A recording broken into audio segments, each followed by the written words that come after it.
Because everyone says no to new things when everything's going right. Oh, yeah. True. They go, why don't you do anything? Do something. Yeah, think about 9/11, right? 9/11.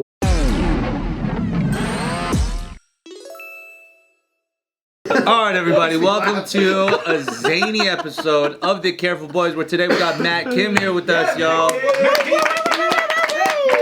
Telling the truth on Instagram. I'm surprised you don't get your account taken away just yet. Do you know I have never got a strike or a fact check on Instagram before? That's tight. That's how You know why though? I think Let's go. you understand how to balance that tightrope where you're giving out information, but you're not so crazy to the point where like they're like, what the f is crazy ass Looney Tunes saying random shit for no reason? Yeah.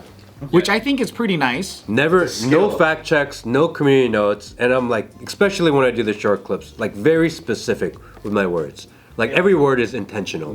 Do you write a script? Yeah, I do write it. So what I do is I have a thought and then I jot down notes because otherwise I can get long-winded and I just kind of talk You're and I lose. scripted, dude. You're not free thinking. He thinks free, but he organized speeches. Well, because you want to have every word intentional and have meanings. And kind of consumable.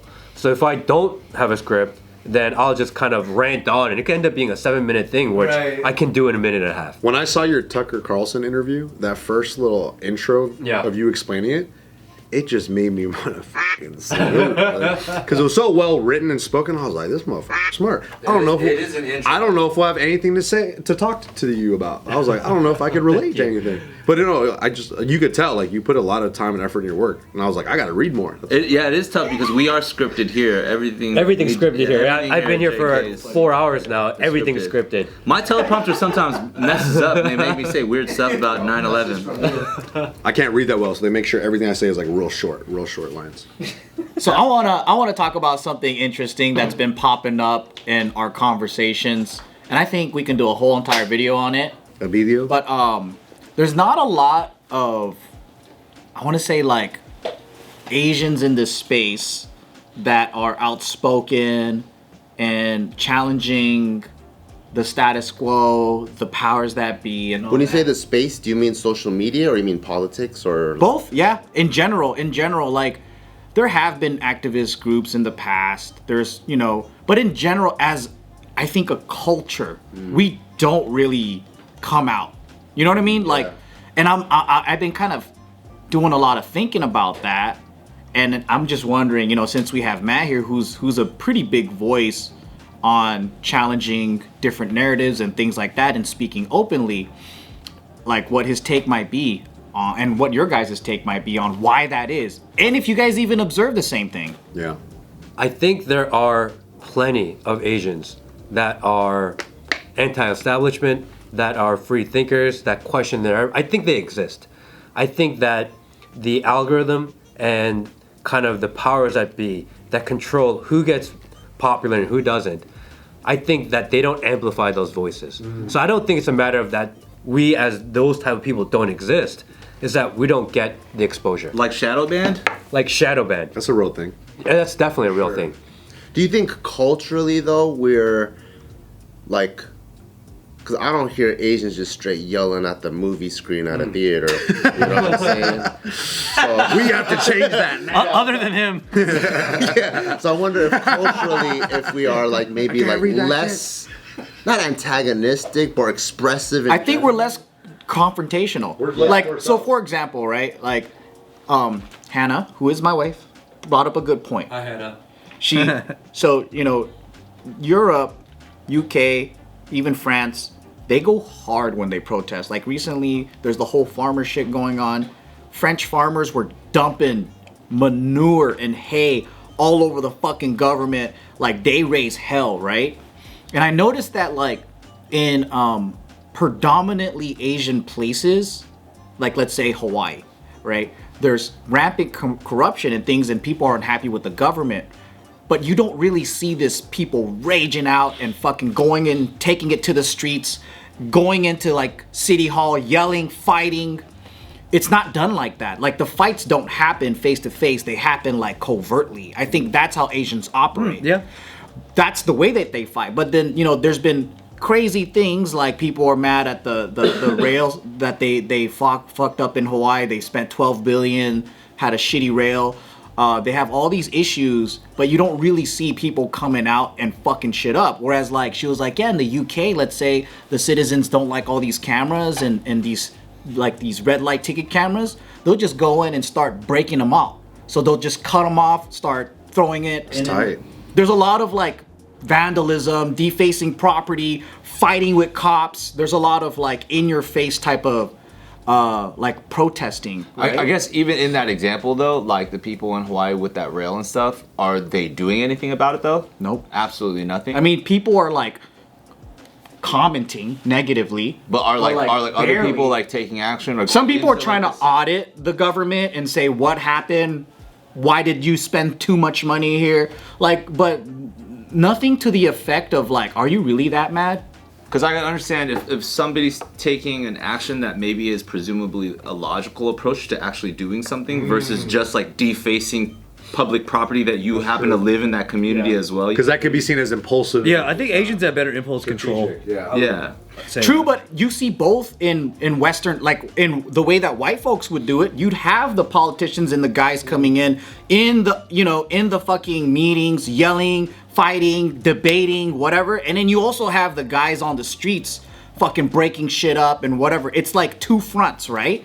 Where I don't really see that in Asian community, even in Asia. You rarely see that shit. I mean, we all remember like Tiananmen Square massacre type stuff. But how long ago was that? You know, like. I mean, but it's still. What about the Hong Kong and Taiwan protests? Oh yeah. Yeah. See, that was pretty gangster. They're getting jacked up over there. I'm not saying it doesn't happen, but like France be on strike every fucking month. You know what I mean? Like the way they go hard.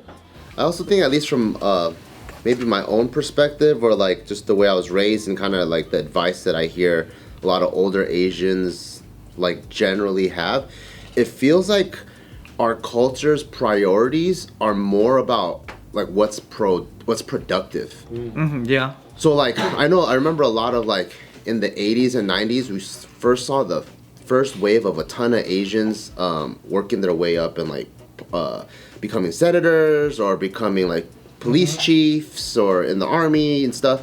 And it was almost like, oh, you don't like it? Then join it and change it. Yeah. You know, it's like a very productive culture. Very long game, too. Yeah, so I think for a lot of Asians, it's like, why throw manure on the lawn? Because we got to clean it up anyways.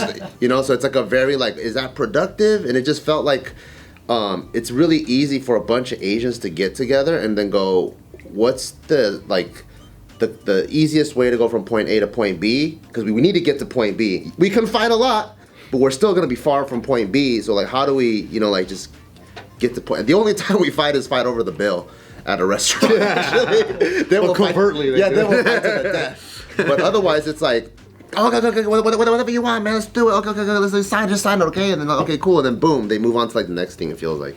I think if the propagandists tell entire Asian American culture that, hey, the rest of society doesn't want you here, that you don't belong.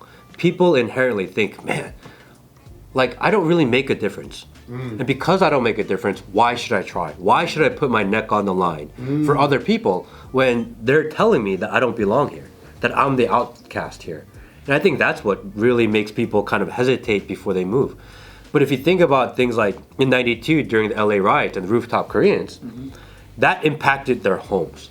And as soon as there was an issue that came to their doorstep, they stood up, they stood on the rooftops, and it's like, no, like this shit ain't happening. Yeah. You know, so I think it's because Asian Americans specifically don't feel like these issues impact them.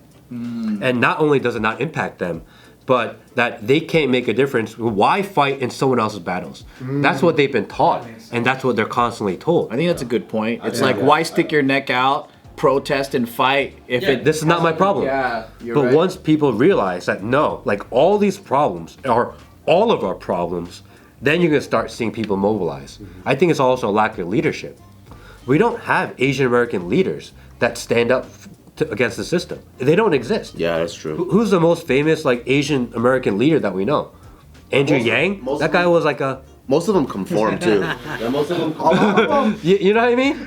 Yeah, you're right. The most prominent Asians are conformists. Yeah. They're like, I barely got here, man. I ain't trying to make too much noise. I don't want to cause any trouble. I barely got to Hollywood. Just let me chill. There is that whole lingering thing. I don't know how many generations this lasts for, but with immigrants in general, when they get to a new country, it is very much like keep your head down and just thrive. Yeah. Don't ruffle feathers. Yeah. You're doing all right. Don't fuck it up. It's just like what Jesus always says about Mexicans. Like, they're like, no, don't participate in anything. Yeah. Stop trying to get trophies at school. Yeah, that's a good point. Think about like my messaging from my parents growing up. It was the same thing. Like, I think in my head, I have to fight that. My default is to like just shut up, let it pass. It's fine. Like my default is to be a little more passive, so I do have to fight a little bit more and like check myself to be like, no, you should speak up. You should say what's on your mind a little bit more. Or I guess in my head, like that's the battle that I'm kind of fighting. But I do relate to that a little bit more. And perhaps there's just a historical like element of self-preservation that makes sense in that, you know what I mean? Whether it's from like our parents' nations that being like quiet and like being able to just, you know, get by because you will get fucked up by the government if you like rebel or anything. Yeah, like if you stick out, they'll just execute you. Yeah, so it's like maybe there's like a level of self, you know, preservation that is just being like, hey, just you can kill it without needing to make any noise or like to do anything like that. Like, there's a tactical approach, I think, in a long game where it's like, if you don't like the system, then you can covertly insert yourself in it, and eventually you're part of it, and you can change it from the inside out, versus going to a protest and shouting at a cop. I mean, Like, that's not really accomplishing. That's actually an agreement that the Japanese American community had. Like, that's what I was taught. Like, in the internment camps, when they were like, how the fuck did this happen? What did we do wrong? And the consensus was, we're probably not American enough. Or we're probably that not, was like, crazy. you know, they don't trust us. So what we have to do now is we need to move into white neighborhoods, let them know we're friendly, let them know we're okay. And then now we have to push our kids to become politicians, military and all that. And that's why hella senators, or like people of a Japanese American background were the first Asians to be deep into government, like one of the first Asian American generals, Japanese, all that stuff, because it was that method that Bart was talking about, the long game. Instead of we got out of the concentration camp, now it's time to march and fucking throw rocks at glass and, you know, destroy neighborhoods.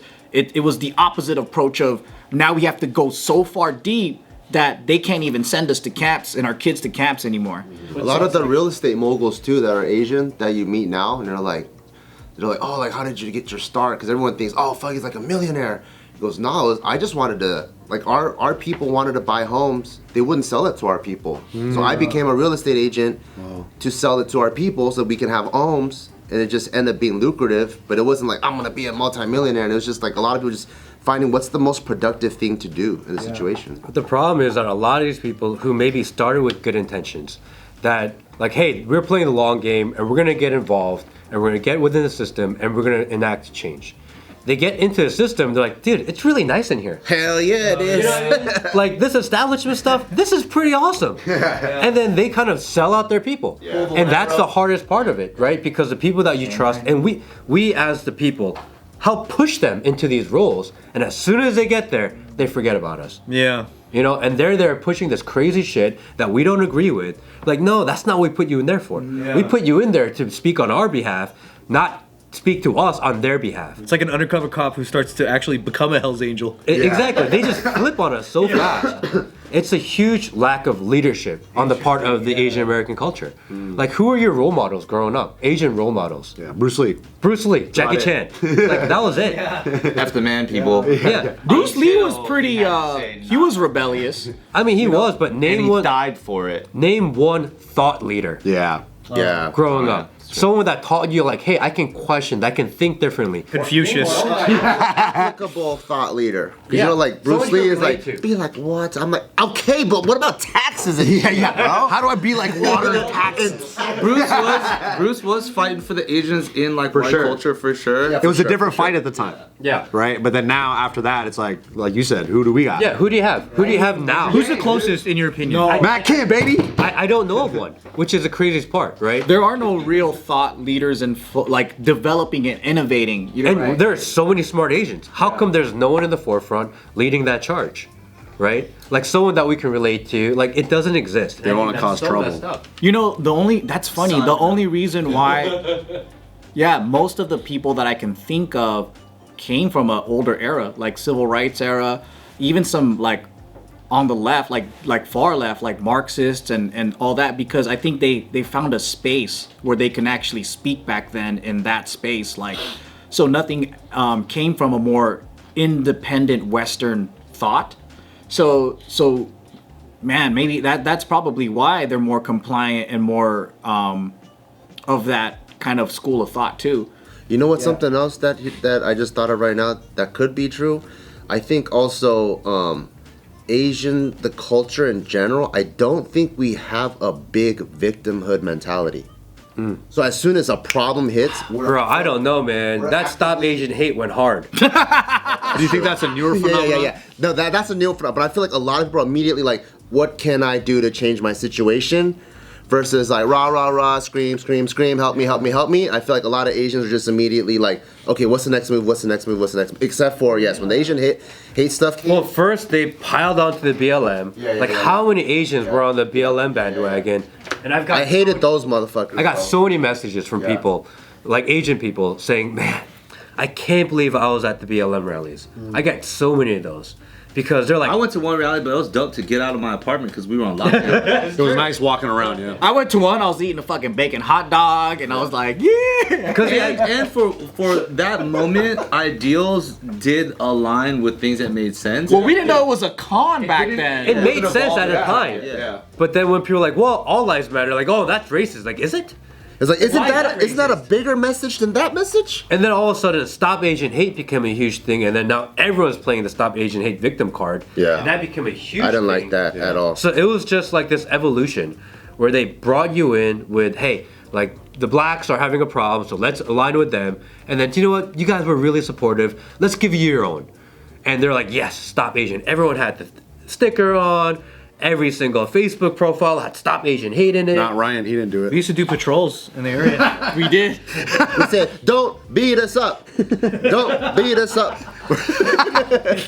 And the reality is that the only place in the country that Asians are getting targeted are like the areas that are promoting BLM and Stop Asian Hate. Yeah. There is no Asian violence in Middle America, in the South. Like, it doesn't exist. Well, they made it. It's only in like New York, LA, San Francisco, in these areas that are like, you have to believe it. It's like, that's so weird.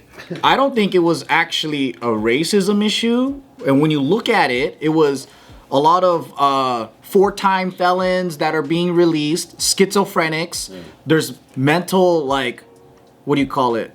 Mentally disturbed people that should have been helped that are out there just punching random people. So it's like they made it this like whole, it's driven by hate towards Asians because of coronavirus and this. And I was like, dude, you didn't even really look into the stats and who's doing this and then the people behind it. And in all the videos, they're all done by crazy folks. Mm-hmm. It's not people of sound mind that are just like, look at this chick over here on a roof. No, they're like probably thinking this Asian grandma is like a demon that they need to destroy. Yeah.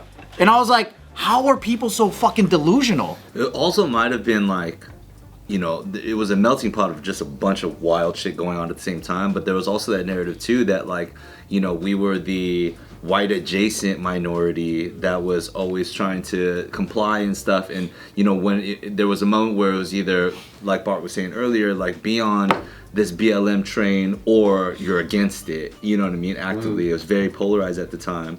If you're not in support for everything that, you know, black culture has done, then you are a white adjacent minority. That was wild when that was happening. You know what I'm saying? So when that was also happening, that means there was a lot of friction and tension already towards the quote unquote broader Asian community. So once things like beatings came down, that ended up probably just being like the tipping part of the bucket where it's kind of like, all right, here's a catalyst. Let's start a whole thing that maybe is a little bit of like a get off our asses for being this type of quote unquote minority, and let's also just campaign about something else. You know what I'm saying? It was never a race issue. It was a crime issue. Yeah. It's a community leadership issue. Mm-hmm. And instead of taking responsibility for the problems that they've created, they need something else to blame. So if there are Asians getting beat up, they don't know how to react. So it's like, oh, it's because they hate you because you're Asian. No, it's because you're really shit at your job and you create shit policies and you're creating crime and you're letting crime go. Yeah. You know, and the reality is like, why do they allow so much crime in the cities? Why is there so much crime and why do they allow it? Because if they wanted to stop crime within the cities, they could stop it. But the prosecutor's not prosecuting. But why? Why do they let it happen? That's what I'm trying to figure out. Yeah, man. that's what we're trying to figure out. They let it happen because they want the cities to get ridden with so much crime that the people and the residents within the city say, hey, government, please help us. Please control our lives more. Please give us more surveillance because we don't feel safe. Please watch and check everyone's IDs and digital IDs because we don't feel safe. Please monitor everything around us because we don't feel safe. And the government say, yes, we're here to We would love protect to you. have more control. We're here to protect your life and your way of life. The government was like, defund the police, huh? Well, let's see how this goes. They are so smart in what they do because if they said, hey, we're going to come in to the cities and we're going to control you, people are like, no, you can't do that. Yeah. What they do is create a problem so that you say, hey, please help us. And then they finally can come in and solve the problem. They create the problem so they can solve it later. Because everyone says no to new things when everything's going right. Oh, yeah. True. They go, why don't you do anything? Do something. Yeah, think about 9/11, right? 9/11, what happened after 9/11? Other than the fact Patriot Act. that we had this crazy thing. We had the Patriot Act. We had the creation of the War on Terror. Homeland Security. We had the creation of the TSA. So what happens at the TSA? You go to the airport and you willingly comply to their checks. They sit there and they pat you down. Or else you can't fly. And you can't fly. What else does it do? You stand in line and you see a woman getting patted down in maybe a little bit of aggressive way, a little weird way, because women go through it all the time, right? Where the TSA agent was being a little frisky. And what do we do as people? We sit there and go, oh, that's not right. But what do? Can't do shit. Literally nothing. We don't even say a damn thing. We're being normalized to the government intervening in our lives. But it's for safety. We're from the government, we're here to help, right? Because we get normalized to these crazy ideas that, you know what, we are the government, we are controlling what you do, and you guys just have to accept it as it is. And now people are like, oh, we would never give the government willingly all of our information. So what they do? Hey, we have a program, you know how you hate waiting in line? We have a program, it's called TSA PreCheck. That's us, baby. You give us your information, then you can save 15 minutes of your line. Isn't that awesome? And we're like, that's fucking great. Here you go. Here's all my personal information. Oh yeah, a background check? No problem. We willingly gave it to them. I sure did. It's so easy for them to control. TSA. What if you're in clear? Dude, I'm one of those like guys that are like, fuck no, fucking no government, and man, I ain't gonna take no fucking vaccine, and then they threatened me with no pussy because I couldn't see my wife. Wow. So I was like, give me that fucking jab, motherfucker, we're gonna go. True. You know what I mean? Just by giving you a little bit of convenience, they can control the way you live your life. I'll fold, dude. TSA pre-check. Fucking sign me up, chip me up. I'm fucking going. I got the vaccine to go to Hawaii. They got me, bro. Yeah. Yo, you know, I spent over $500 taking the test going to Hawaii because we had to check, and I was like, fucking vaccine me, dude. I'm not gonna fucking take no more tests. Give me the double shot. That's what happened to Yeah, me. so many people had to get it. It's worth it though. Hawaii's That's why- great.